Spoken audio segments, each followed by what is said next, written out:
So first benefit or advantage of partnership is ease of formation. So we are saying that it is a type of business ownership that does not require some major or bureaucratic paperwork or procedures. Okay? And if you remember from the introduction, I said you only need to get your agreement in a partnership deed, and then you submit that to the registrar of business names. And after going through, if everything is okay, the registrar issues the certificate of business name and you are good to go. So it is easier to form. Number two, shared decision making. So of course, they say two good heads are better than one. So if you're in a partnership, you have the opportunity of taking decisions with other co-partners and in a collaborative manner or process. And it ensures that most of the decisions are very effective. Okay. And then three, access to complementary skills and knowledge. So again, you might be good at doing A, your co-partners might have or would also be good at doing B and C. So when all of you come together, see your skills complement theirs and theirs complement yours. Okay, like a music group, one will sing tenor, the other will sing soprano. Okay, they complement each other to give a unique sound. Four, less financial burden. Yes, compared to the sole proprietorship, a partnership in a way helps helps the partners to lessen their burden of being the only source of funding to the business. The next point, increase business opportunities.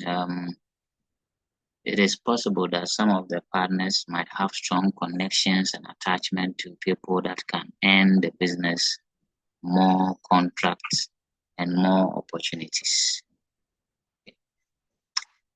Now, some of the challenges or disadvantages. So one, unlimited liability. So this is to the fact that if the business should make huge losses, the partner's private properties would have to be sold to settle some of the losses. Okay, unless you are part of the limited type of partnership. Then two, conflict of interest. I think this is where the issue of, each partner wants his or her views and opinions to prevail. If that happens, there's always going to be that clash or conflict. Then decision-making issues. Sometimes decision-making is delayed or is slow because imagine if you are 20 or 15 partners. Each partner would want to share his or her idea and it tracks the decision-making process. Unlike the sole proprietor who has to consult no one to take decisions. Okay. The next point is limited capital and resources. Admittedly, partnership in a way leads you to getting more resources and capital because you have each partner contributing. But sometimes too, depending on the nature of the business and the amount involved, the partners may not have the needed resources. It becomes very difficult. And that's why you have to look at the third type of business ownership, that's the companies. Then finally, it says succession planning issues.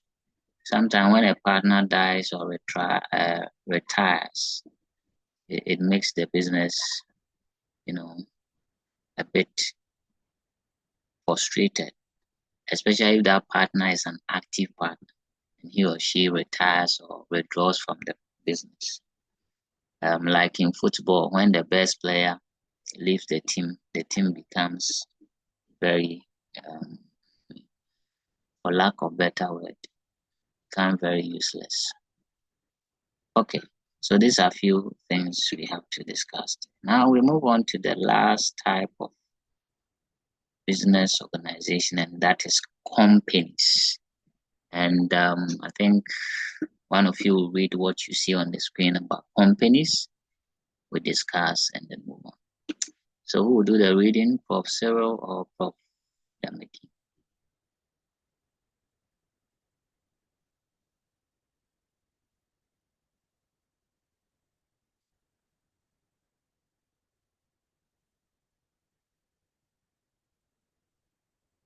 Okay, I think Cyril, yes, went off. Dameki, I think you do the reading for us. If you can.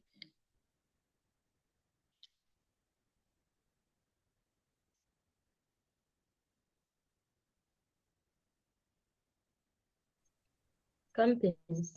A company refers to a legal entity or organization formed by individuals, known as shareholders or members, to conduct business activities. Incorporation of companies in Ghana is regulated by the Companies Act 2019 Act 992, which allows one or more persons to incorporate a company. According to Section 7 of the Companies Act 2019, there are 4 main categories under which companies may be incorporated. These are a company limited by shares, a company limited by guarantee, an unlimited company, and an external company. Okay, great. Thank you very much, Prof. So as you see, a company is a legal entity. When we say a legal entity, what it means is that by law, it is seen as a human being. So companies are seen as artificial human beings. Okay. And that kind of feature distinguishes it from its owners. That legal entity a company has allows it to be sued, and it can also sue. Okay. So when a company is referred to as a legal entity, it means in law, it is seen as a separate living body. Now, it is formed by individuals known as shareholders or members to conduct business activities. Now, companies in Ghana are regulated by this act. It used to be, the act used to be, let me put down the name of the act some time ago. It used to be called the Companies Act 1963, Act 179. Let me put that on the screen.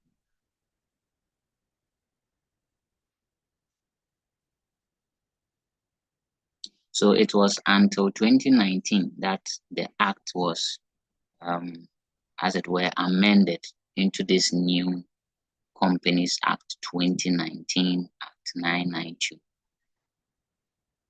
So I want you to appreciate that prior to this act, the act that was regulating companies in Ghana was the Companies Act 1963, Act 179. I think you can pen it down, okay, for the purposes of examination.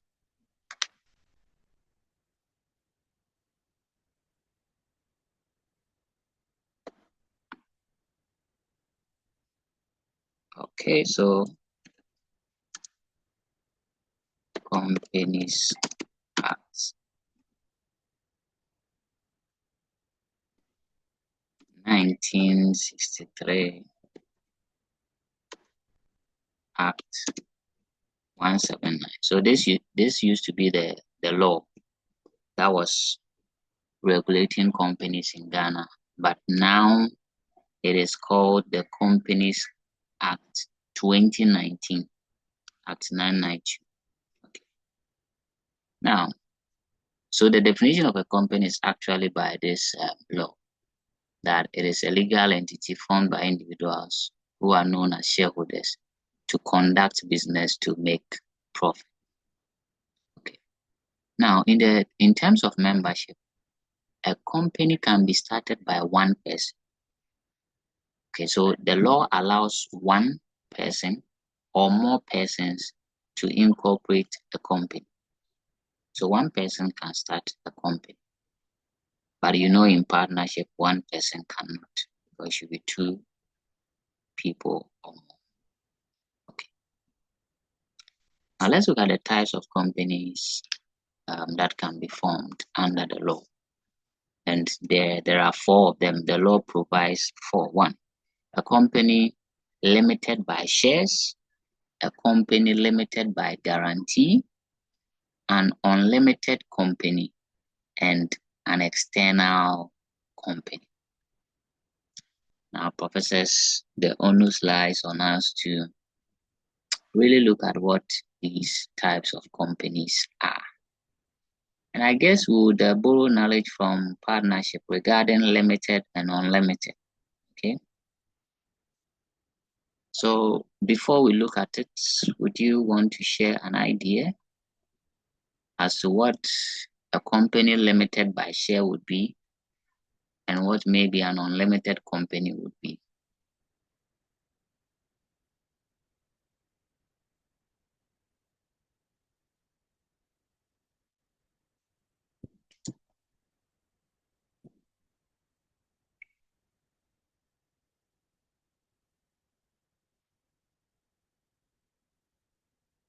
Okay, I think the network has taken my professors off, but let's continue. So, as we wait for Sandra, can you list as many companies you know in this country, Ghana, or maybe, yeah.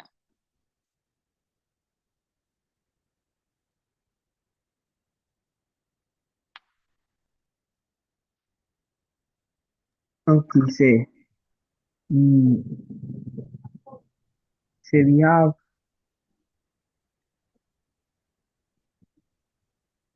I'm listening. we have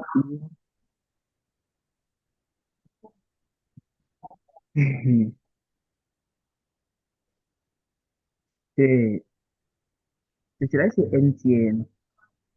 Of course, now MTN Ghana is a company. It's a public company, right? And I think Okay. we'll get to that bit.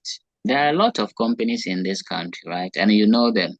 And it's so just start listing them. Don't get scared of anything. Whatever you know is the right thing. So MTN Ghana is one of them. Say GCB. Yeah, Ghana Commercial Bank, now called GCB Bank. Say we have Goldfield Ghana Limited. Okay, Goodfellows Ghana. Say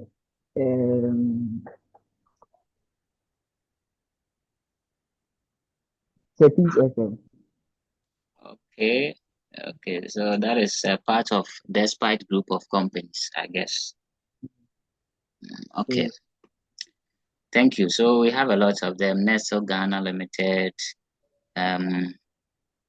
Toyota Ghana, that vehicle company, Unilever Ghana, Casaprecon,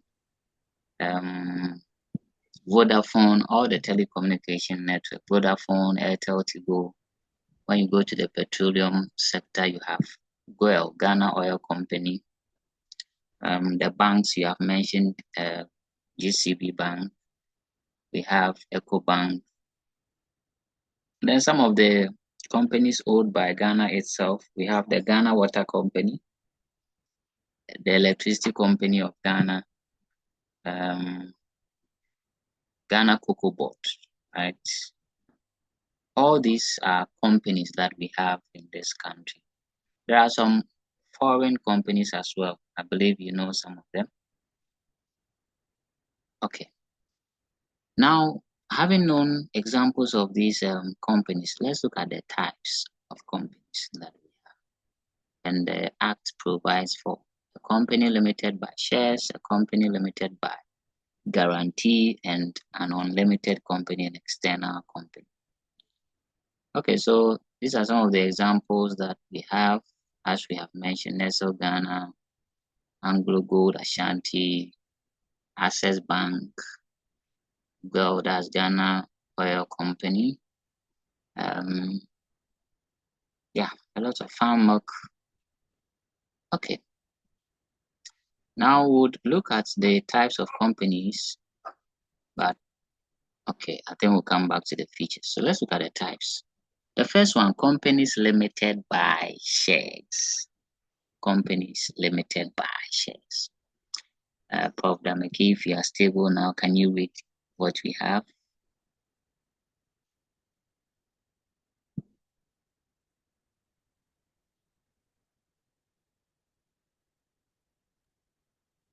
Companies limited by shares. A company limited by shares is a company whose members' liability is limited to the amount unpaid on the shares held by each member, if any. When a person is allotted shares in a company, they would be required to provide consideration in the form of cash or some goods or services in exchange for the shares. The consideration provided by the shares serves as equity capital, which is used for the operation of the business and to settle the liabilities of the company as and when they fall due. In the case where a member has fully paid for allotted shares, they will not be required to make any further payment with regard to the liability of the company. However, in instances where a member has not provided any consideration at all or has made part payment for allotted shares, they may be called on to pay the unpaid amount to cover the company's liabilities. For example, thank you. Yeah, thank you. Let's get what we have read, and I think we'll continue from there. Now, first of all, for you to be a shareholder or a member of a business or a company specifically, you have to buy shares. And I think we'll get to shares, what they are and the type of shares. So shares are more or less like an ownership part of a company. So before you can own part of the company, you have to buy the shares. So when we say a company is limited by share, what it means is that, for example, if the three of us are forming a company and we agree that, or let's say I buy 1,000 shares, which means I own part of the company worth 1,000, you own 6,000, and Cyril owns maybe 2,000. Okay, so these are our shares in the company, or how much we have invested as part owners of the company. We are saying that when there is any loss, we would only lose how much investment we have in shares. Okay, that is to say, our private properties would not be affected. Now, if, for example, out of the 1,000 shares, I have only paid 800, because in the funding of a business, sometimes when you buy the shares, you don't pay all. Okay, you pay them in installments. So it's like a way the company uses to, as it were, gradually get funds from the owners. They don't take all the money at a time. They take them in bits. So it can happen that out of the 1,000 shares you own, you have actually paid 800. So 200 is outstanding. So that's the point where it says that when you are allotted shares, okay, and there's any outstanding on the shares, then in the event of the losses, you only have to pay how much you owe on the shares, or how much is outstanding on the shares. Okay. So the example they give here is that if Mr. Situ is allotted 50 shares at 500, okay, that's he owns 50 shares in the business, and the value is 500 Ghana cedi. If the company suffers any loss, he will lose that 500 investment, and that is it. Okay, so if it happens that out of the 500, he has actually paid only 300, then it means he is owing some 200 on that 50 shares.